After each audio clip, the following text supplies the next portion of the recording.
This is Barbie. I'm so glad to be back on Bellspalsy Talk Live.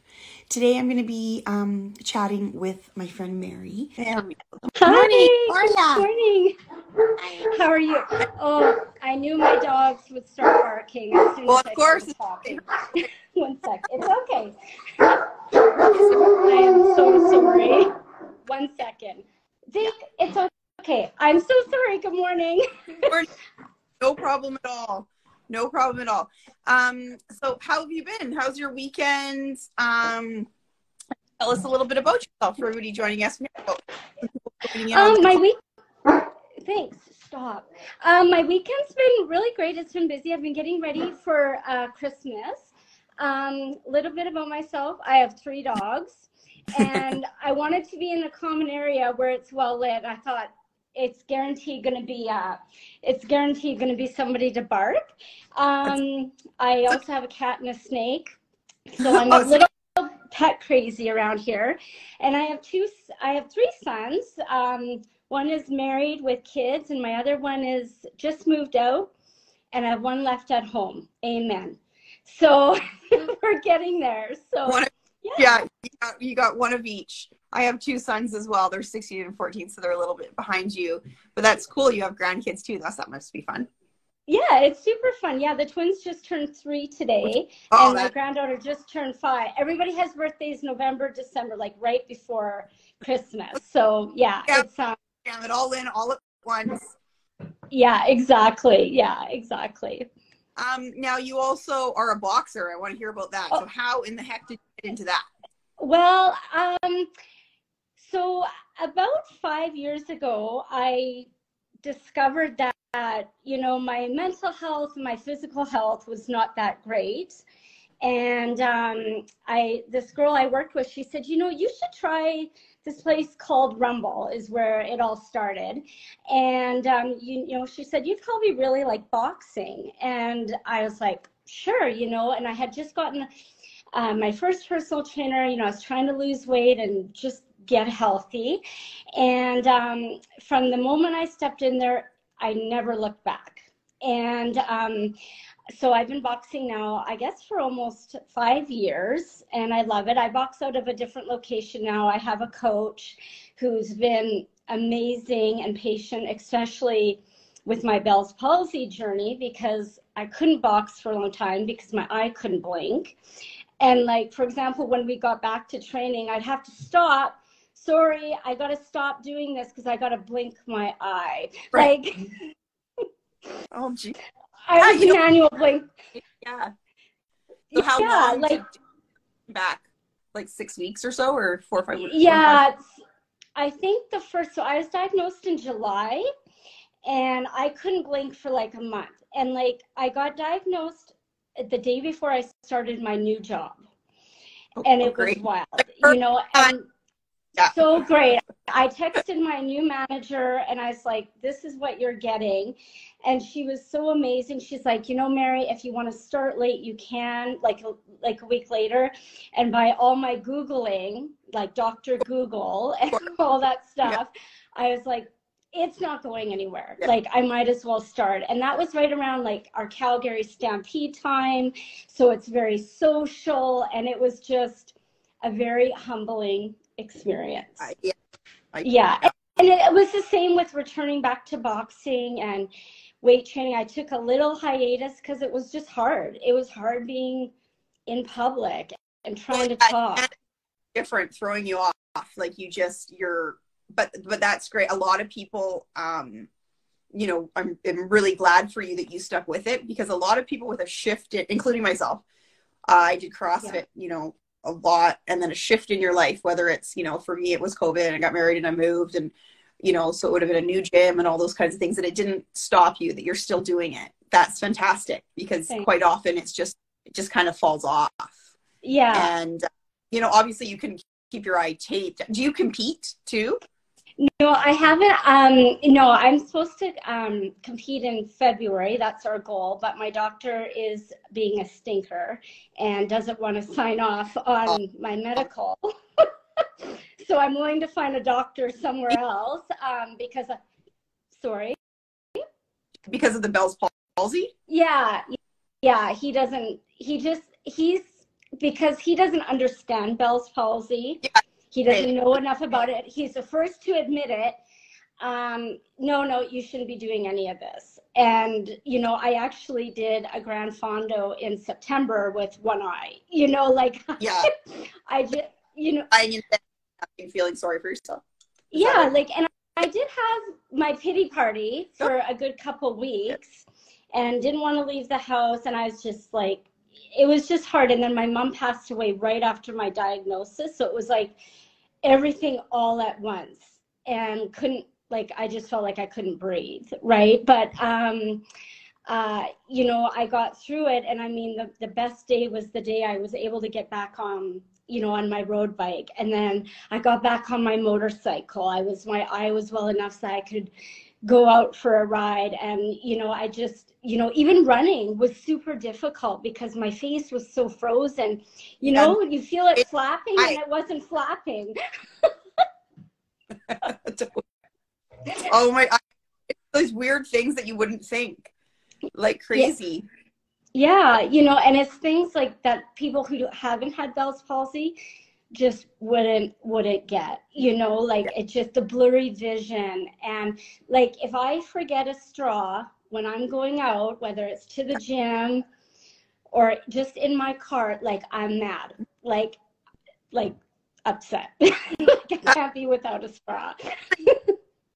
Because of a straw. Yeah. We don't get that. Yeah. Often. I was really excited. I've been doing the face yoga with Bloom face yoga video. And I have not heard of this. Yeah, it's amazing. I'll tell you about it in a second, but we drink hot water. So she's very big on drinking hot water that your body can absorb it quick. I mean, it really is a game changer. But yeah, straw is an issue. So I found this Yeti mug. So it keeps a straw in it. Like, who would have thought, right? Yeah, it's these small joys. And like, I have my hot cup of tea right now, and I have a silicone straw. Silicone is great because you can bite it, squish it. Because like today my face is extra tight. It feels like, this little man just wound it right up this morning. I was like, perfect for today.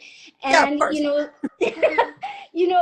like a silicone straw, you can maneuver in like, it's just crazy, these things that no one would think about, Well, and that's having these talks and just that impromptu like that. We didn't plan that, but how great that hopefully someone who's joining in or watching, if you're new to Bellspalsy, great, grab a silicone straw. I'll put a link on the comments later. Those are the things we want to help each other out with. It can be as simple as a little straw that can make your day easier because you don't have water dribbling down your face. I mean, that's a plus. That's a good thing.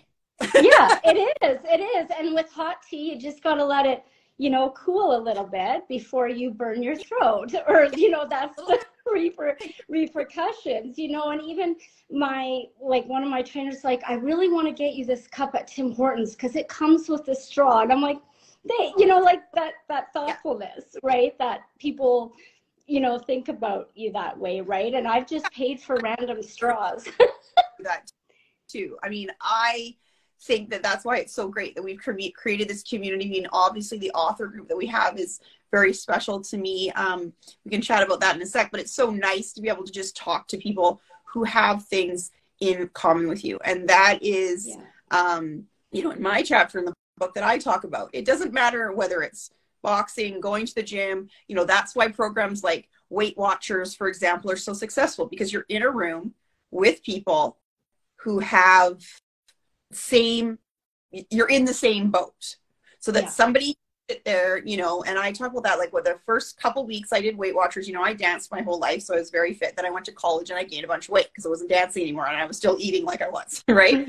And I joined Weight Watchers because I was like, my aunts go to this Weight Watchers thing, so I'm going to go check it out. And I stuck with it for quite a few years, and that is still kind of the basis of the plan that I do, because I learned that.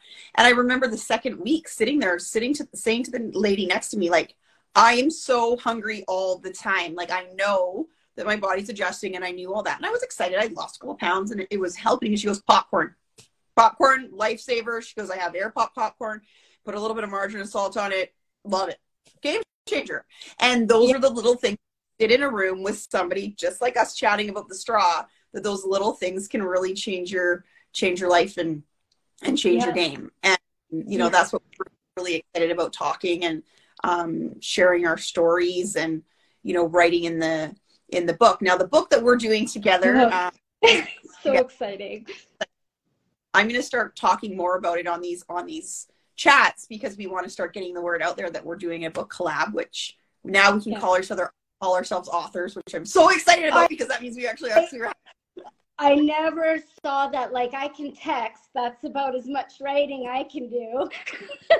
Well, so to say author in a book, and like, I'll tell certain people and they'll be like, oh yeah, it's like, no, you don't get how big this is. Like, this is huge, this community, you know, and our Facebook page, like, I don't always get to comment, and, you know, but it's so interactive, and I'm learning so much about these people, and like, they seem like friends, and it's like, you just want to encourage, and, you know, someone's having a bad day and talking about it, it's like, I hear you, you know, and it's just like, it's just exploded, and it's so exciting.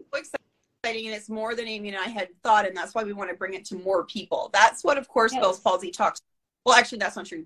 Bell's Palsy talk, when I started, oh, you know, I can talk about treatments, maybe I'll talk about doctors. Yeah, sorry. He wants to just join in. He's like, you guys are having fun chat. Oh my God, yeah.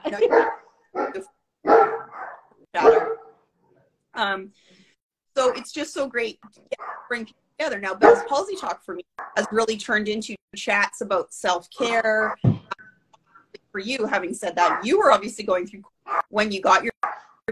Now, I will hands down, everybody that I've talked to with Bell's Palsy on here, when we came down with Bell's Palsy, was going through a highly stressful time. But everybody goes through stress, whatever.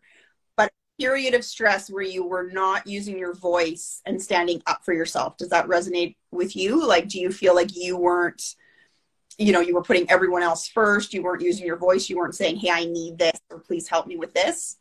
Yeah, I didn't know what I needed. I had no idea what I needed. That's me too. Looking back, it's not that I wasn't saying anything. I wasn't even taking the time to stop and think, hey, what about me? Like, what would I even ask somebody? Yeah, I was in like survival mode, right? My mom was super sick, and then a week after my diagnosis, she died. So then I'm like, and I'd already had all these appointments booked because I looked at everything on Google. So it was physio, massage, the doctor, all the things. Just sign me up. Do that. Acupuncture, throw those needles in my face. Like, and it was appointment after appointment. And I was still kind of training, but I was just like, I don't know, it was like fight or flight. There's no other way. And, you know, and that's how it was, like, literally. And then my mom passed, and, you know, you take care of that. And I was just so exhausted. And I was like, I'm not even helping myself right now, because you know, and I was so consumed about my face. It's all I could think about. And then I would be sitting there at work, and my manager would be training me, because just started a new job. And then I'm like, oh my God, my other side of my face is going frozen. Like, it just like consumed me. Right. Like, yeah. Right. Of course. So I was the same. That's all you thought about, all you know, and with your mom, nobody.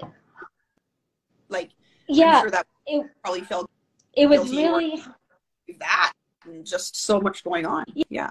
Yeah, so much going on. And the last time she saw me, my face is like literally hanging down, and I didn't even know how to explain to her, because I didn't really understand it, right? And then I was on Instagram, and I typed in Bell's Palsy, and you came up, and Amy came up, and I'm like, you know, follow. And it was just like, I never thought I'd reach out. And then I think I commented on something of Amy's, and then it just opened this door, right? And I felt like, because I am so sorry. I felt like I'm going upstairs. I'm so sorry. It's real life. Oh my God, that dog. He's doing his job. I'm just going in my office here. Oh my God, I'm so sorry. So then I just kind of like took a step back and I made my appointments. I'm still doing massage. I'm doing physio. And, you know, I see my doctor on a regular basis, but I mean, they can't really do much. Yeah. I go for lymph node drainage in my face, which really helps. And I started seeing a naturopath, and that has changed my recovery. Like in a month, it blows my mind. And anyone, you know, in my gym community, in my boxing community, they can't believe the significance. And, you know, like, as we know in Bellspalsy, we know it's never going to be the same, right? There's always going to be the side effects, but it was a real big commitment, like dietary and all that stuff. That has not been fun, but it's been worth it. Okay, so tell me about that. So I record mine. My situation with the naturopath started when I just had my second. So my second's 14. So it was 13 or 14 years ago. So I didn't start seeing a naturopath because of Bell's palsy. I started seeing because I was like totally exhausted, like super exhausted. So I stopped eating dairy and gluten and things like that. Major game changer. Same thing as you're seeing a big change with your Bell's palsy because of the diet changes. 100%. Like, I'm such a believer in my naturopath. So same thing, Barbie. So he said that he feels, I mean, everybody has their opinion. I've heard a lot of kind of crappy opinions about why I have Bell's palsy. You know, this is where you weed out some people when they don't have nice things to say, right? Absolutely. But he believes that I don't have a gallbladder. And so he believes this is a result or a contributor to leaky gut syndrome. Mm-hmm. So he was just, his confidence in fixing my face, like our other book that we all go to, he believed that with dietary changes. So I'm not that I'm counting or anything, but 72 days now, I've been 72.6 days that I haven't had a cookie or muffin. No, I hear you. Right? I know. And every time someone tells me about something delicious they ate, they're like, no, it was actually crap. It was so dry. I'm like, I know it was. But I've been dairy free. So I should say for the first 60 days, he had me off of dairy, meat, gluten, and alcohol, like the no fun club right here. Yeah, 100%. Like, just take anything that's fun and just don't eat it. That's what I told my naturopath as well. So anything that tastes good. And for me, just a little, let's feel sorry for Barbie here for a second. This was 14 years ago. There was literally, and honestly, at the time, it was probably better because I didn't stop eating meat right away. I try to stay away from meat now, but horrible. There was no good gluten-free bread, no gluten-free pasta. So actually I just didn't eat bread and pasta. And like I had been doing Weight Watchers, so you don't ban carbs, but you got to cut back on carbs just for calories and stuff. But now, you know, having said that, haha, poor Barbie, but not really, because now there's so many good like cookies and muffins. They're actually good. There is. Yeah. And my grocery shopping trips take way longer because now I'm reading the labels and it's like, oh, is there wheat in that? Is there this? I'm back to like, I'm allowed an egg a day and I can have chicken if I want, but of course it's got to be the happy chickens, the hormone free, you know, like free range, all that stuff, right? Now, and there's a huge for a sec for people who are watching us. Now, this kind of naturopath diet is called an elimination diet. So what's happening here for Mary isn't necessarily that her naturopath is saying, okay, you're going to cut all these things and your face is going to get better. So just want to kind of interject that, you know, this is Mary's, if you're just joining us now, this is Mary's experience with a naturopath. Now they're going to do that regardless of whether you have Bell's palsy, whether you have inflammation, leaky gut, and things like that. It's called an elimination diet. What they do is try to eliminate everything kind of out of your diet that's not kind of basically spinach and natural. And then you'll introduce things back into your body and see how it kind of responds. So I just wanted to kind of let you know that if you're just joining us right now, if you are new with Bell's palsy, of course you're looking for solutions. Naturopath, I 100% have had great experience. Mary's just telling us, and that's what this is called. So I don't want everybody to run out and think that you have to eliminate literally everything out of your diet and it's going to fix your face. So I just talk to somebody. Absolutely. Yeah. Go see a naturopath.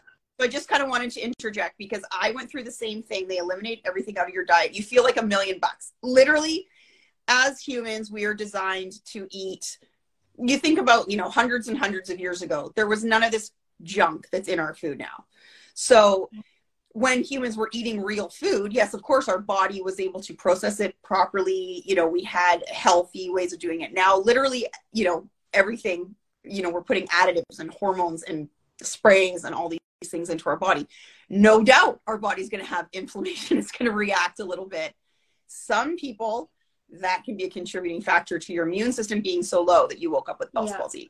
It's kind of bit of a tangent there I went on, but I am very passionate about the naturopath thing, and I'm so glad that you're things just to get back on that. So you're back on the eggs. I can't have interesting egg whites cause inflammation, but not egg yolks. So isn't that interesting for me? I mean, I do eat eggs.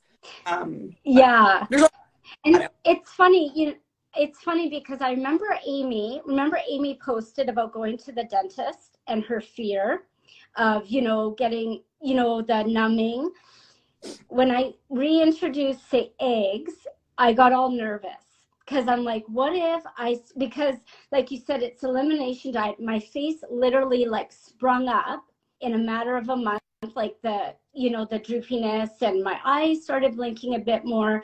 So like all these positive changes, and like at this point, I'll take what I get. I'm just grateful, right? I'll do whatever. But now, you know, if I have that egg, it's like, oh no, like you have this, it's almost like a fear, you know? Absolutely. Yeah.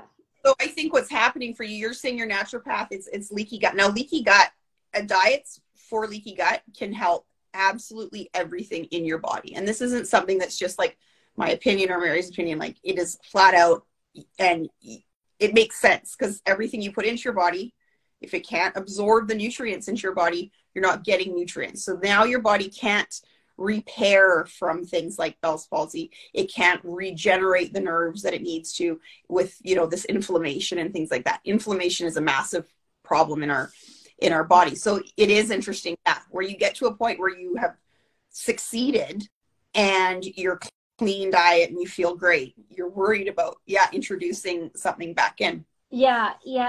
And it's been a big mindset because, I mean, it's Christmas, so the office has like tons of good stuff floating around, right? And then, you know, you're at the Christmas cheer party that I was at on Thursday, and there was this huge table, and it was a charcuterie board. Oh gosh.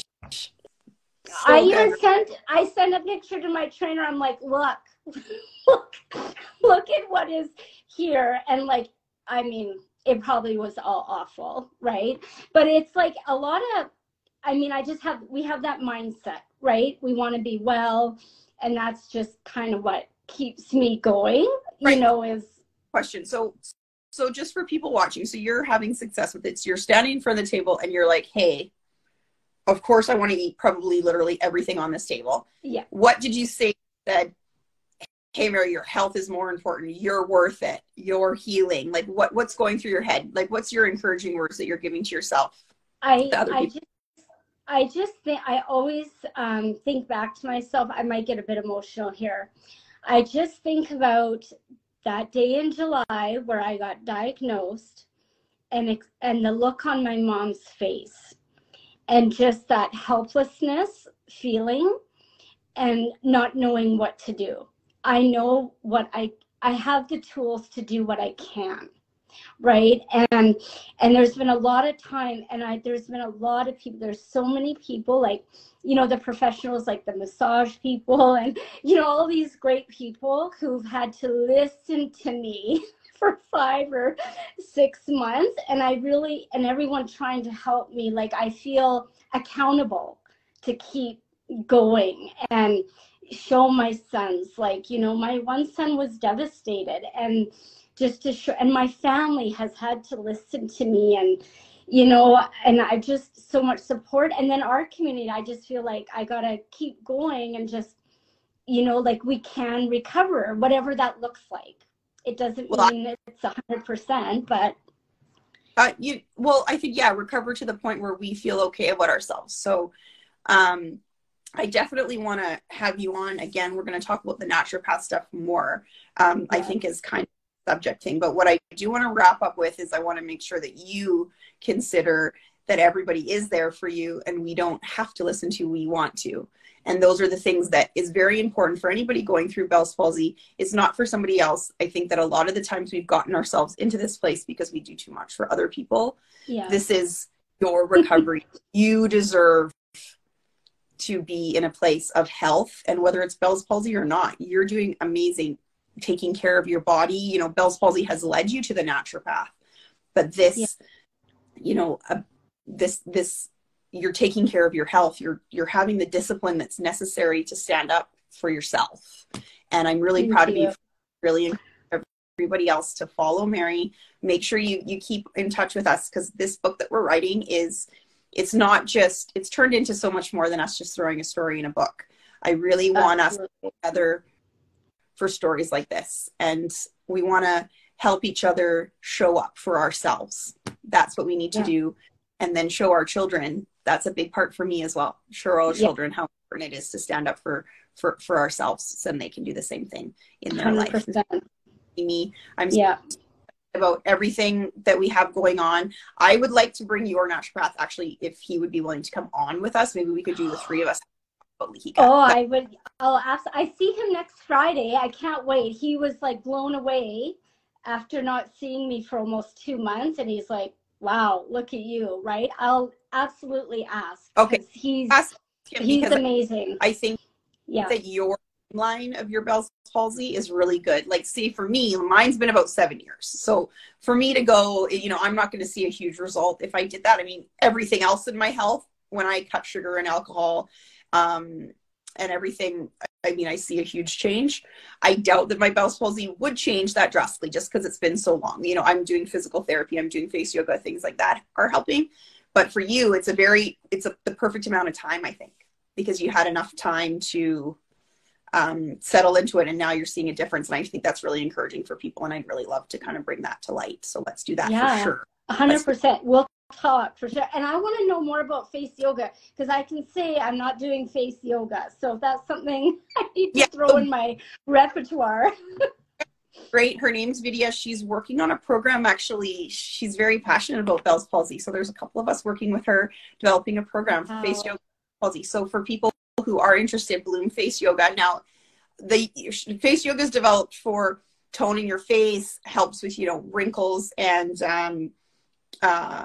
lines being toned, feeling more youthful. I'm learning a lot about the muscles in your face, but she's fantastic. So definitely look into that. And, you know, we'll be in touch. But I definitely want the link to that straw. Make sure we put the link to that straw down in the... I will, 100%. Yeah, I will. I have a lot of great straws and cups. Yeah, I'm borderline drinking out of a sippy cup now, but it is what it is, right? Right, we'll do it. Okay, well, thank you so much, Mary. Thank you for having me, and thank you for allowing my dogs to be my dogs. We're real here. Take anything. All real life. You have a wonderful day, and we'll be in touch. Yes. All right. Thanks so much. Have a great day. Thanks, everyone. Bye.